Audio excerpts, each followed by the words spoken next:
911, what is the address of your emergency? 78. Help! Aliens about 1 operator 6180. What's the address of your emergency? 1797 Sumter Street, we're being robbed at gunpoint. No. They're following me to my house. The guns are already out. She's shooting. Okay.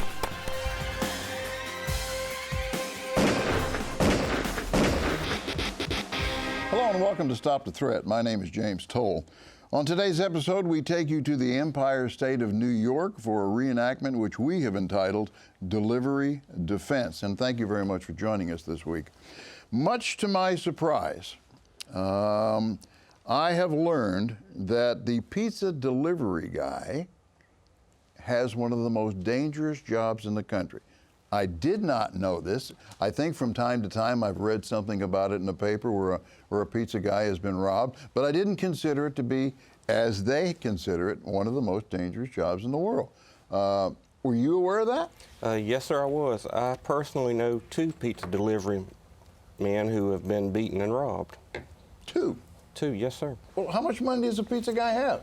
I think one had $30, and I think the other one had $15. Is it to the point that $20 or $30 is worth robbing someone? Well, they come to your house to get robbed. I mean, that's what happens sometimes. Okay, there you go. Yeah. They'll come into a neighborhood, and they're ready and available victims. They're an easy target. Absolutely. Absolutely an easy target. So Unfortunately. They get something to eat and a couple of bucks. Is that what you're telling me?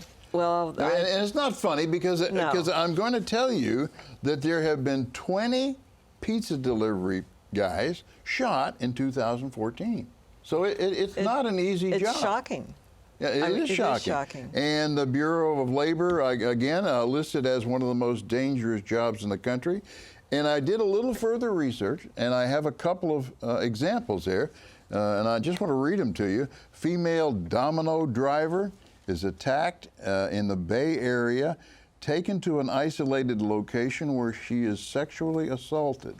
A driver is swarmed by 4 people with machetes, and they rob him of $25. A domino driver shot to death in New Orleans, and then 6 months later, another one shot to death. Alabama driver was beaten severely for less than $20. Yeah, I guess it's a crime of opportunity. What I did learn, though, even more surprising, was the Dayton Police Department. There had been a rash of pizza robberies.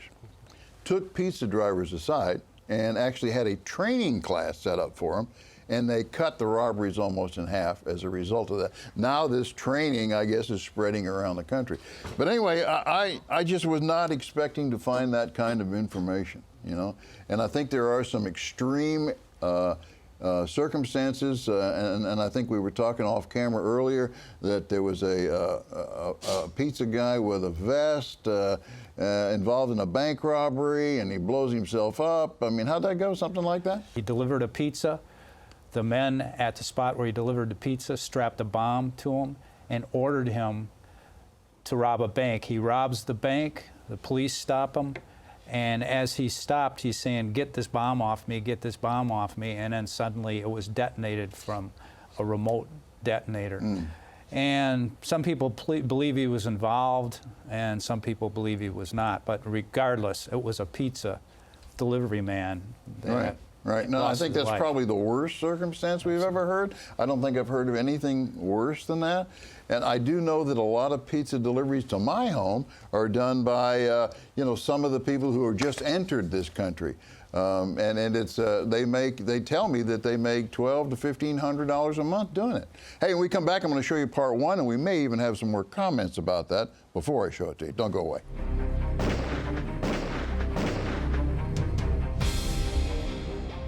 Welcome back, viewers. We've been discussing off camera some of the precautions that maybe pizza drivers can take, and we kind of halted that subject because I want to show you part 1, and then we'll go from there.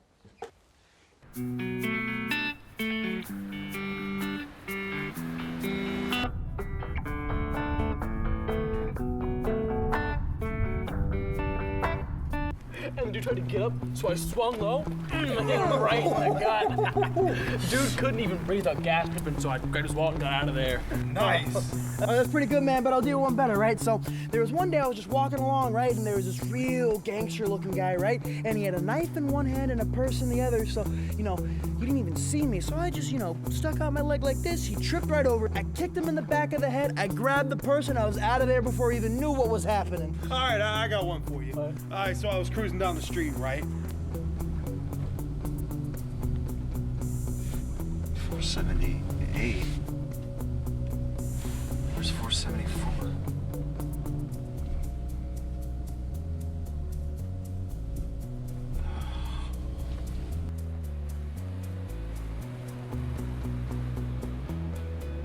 Never saw what was coming.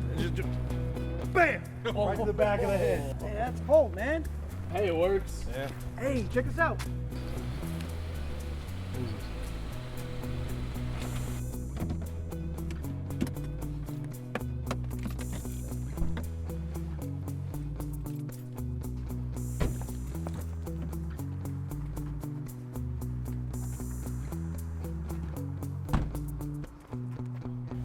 Oh, this is too easy. Come on, guys. Okay, so let me start with this one. What did the pizza guy do wrong? Nothing. Almost He's doing his everything. job. No. I mean, he's doing his job, but he is not being aware at all of what's going on on any part of his environment. Okay. I'm looking at this, I'm going, okay, the guy is trying to find an address. So he's driving down a street maybe he's not been on before. He finds the address, he sees his house. He knows that his tip is probably dependent upon how hot that pizza is when it gets here. And he's now focusing on his job.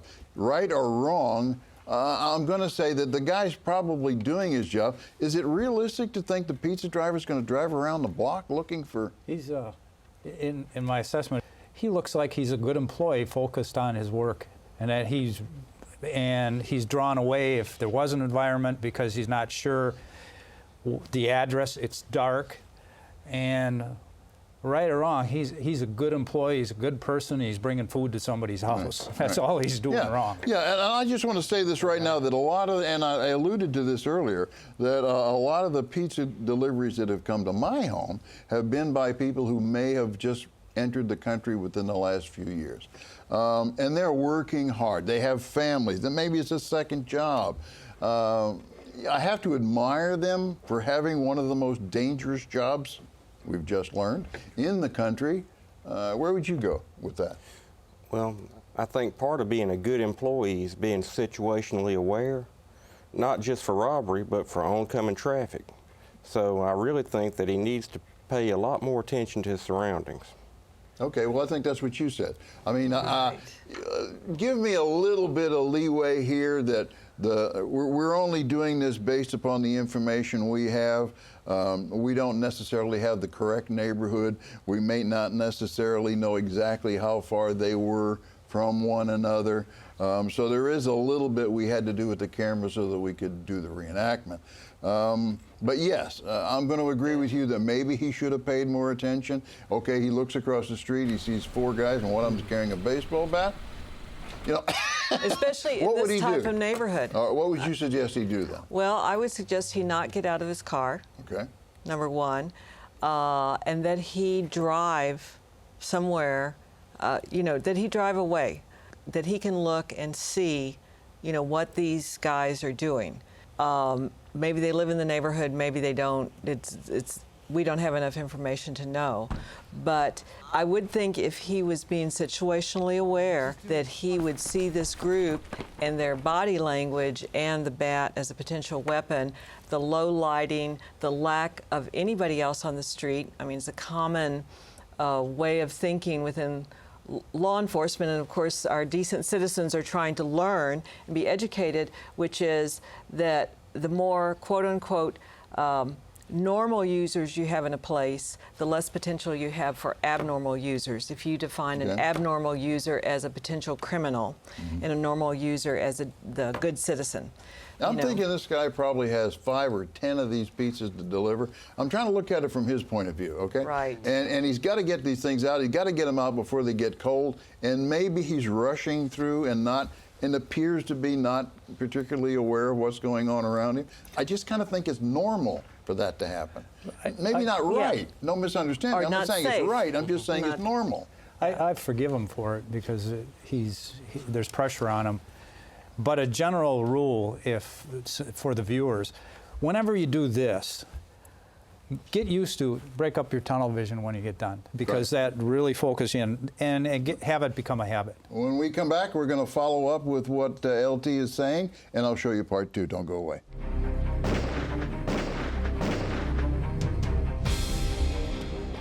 Thank you for coming back, viewers. Off camera, we again got into a very large discussion, and earlier we cut Dan off. So we're going to go back to LT and pick up where you left off, Dan. Well, it isn't just a survival issue, just a social issue. When you do this and you catch yourself doing this for a period of time, your focus will be very narrow. It's just something physiologically that happens. So get into a habit of anytime you do this, get up, break up what we call our tunnel vision, find out if there's someone there that say hello to or there's a threat. Just break up that tunnel vision, look around, and establish yourself once more in this environment rather than this environment. Right, bring reality back into focus. And I think you were speaking also of what he might do or might not do as a result of light. Right. I think this gentleman, unfortunately, when he turns on his phone to check the address and he's been in a dark environment, unfortunately, he destroys his night vision. And so he's actually making himself less able to perceive what's happening on the street. The other thing I would do, and I used to even do this in a patrol car sometimes, is carry a flashlight to check house addresses. Not everybody has reflective, highly visible street numbers. It's important for his job that he find those street numbers. Like you said, he wants to get those pizzas there fast and hot and yummy. Right. And so, he could make it a lot easier on himself if he both wrote down the address as opposed to looking on his cell phone and destroyed his night vision, and carried a flashlight to help him look at the house numbers. Yeah, I think that's good, actually. Tim? You can only do one task well at a time. Anything more than that, you're cutting your percentage of your ability to perform that task down. So focus on what's at hand. Okay, I think there's going to come a time here real soon where we're going to take the notes that we've been writing about what could be done, and we will share them with you. But before we do that, let's watch part 2. Let's see how this ends.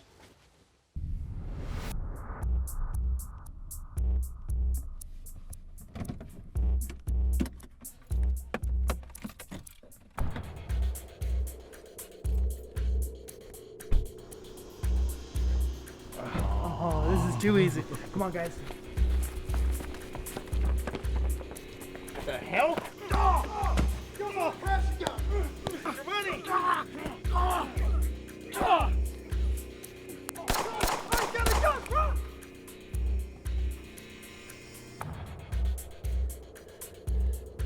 I've just been attacked by a group of men. I'm a pizza delivery driver. I'm at 474 Maple Drive. I need help.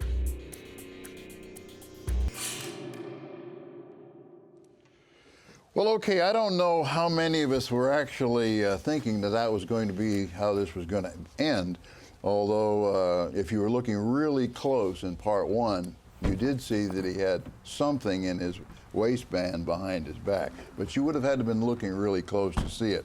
Let me just say that in part of the research that I had done, that Detroit, and certainly this is probably going to be an exception to the rule, when they do pizza deliveries, 2 people go. One delivers the pizza. The other is basically a bodyguard. So, to me, again, that's pretty surprising information. Based upon what we have seen here, anybody want to start with a comment? Legally, I think he was completely and totally justified in the shooting. All right, let me stop you right there. Suppose, and I don't know exactly the answer to this, but do pizza companies allow employees to carry guns? The larger chains, to the best of my knowledge, do not allow employees to be armed. Okay. Well, that kind of leads back to an earlier discussion. Who's going to be held responsible? Is it going to be because here's what's going to happen. The young man that was shot, right? When the TV camera rolls around to his mother, she is going to say, well, my son is a really good boy. He goes to school every day. He has a job. He was just out in the neighborhood with his friends, and they were going up to the store to buy me some milk. Okay, it's an exaggeration, but nonetheless, it's going to be something like that. Right. So now she is going to talk to her attorney, who's going to do what? Is he going to sue the pizza guy? The pizza company? Yes, he will file suit, but when the defendant, in this case a victim, puts on their argument, just the sheer weight of the evidence will get that case dismissed on summary judgment. Okay. You know, that guy beating him with a Louisville Slugger, unless that pizza driver's name is Louisville, there's not a lot of justification for that assault. And I take my hats off to anyone who, under those circumstances, that's difficult. You're being beaten, to have the presence of mind to be able to draw that weapon, focus it, drive off the attackers. And then what I loved about what he did, as he's making that phone call, laying on the ground, he's covering down where they ran to. Right. And you can see him scanning that area and watching that one that's down. I mean, this was a defensible shoot. It was tactically, from the time that he was attacked, he was magnificent in his own defense. Only thing I could say that could be done differently is from the company's point of view. I won't deal with the issue of whether you carry a gun or not. There is no need in today's world for a pizza driver to be carrying any cash. He should just be delivering pizzas. Those payments, including tips, could be made over the phone. Yeah, and I thought that most pizza companies, including the one that I use, always ask me for a credit card. I mean, now I'm probably going to tip the guy, however. And I think that's probably part of the reason why they're walking around with $20 or $30. When we come back, we're going to pick this up because Sarah's right on the edge of her seat. She's going to show us something. Don't go away.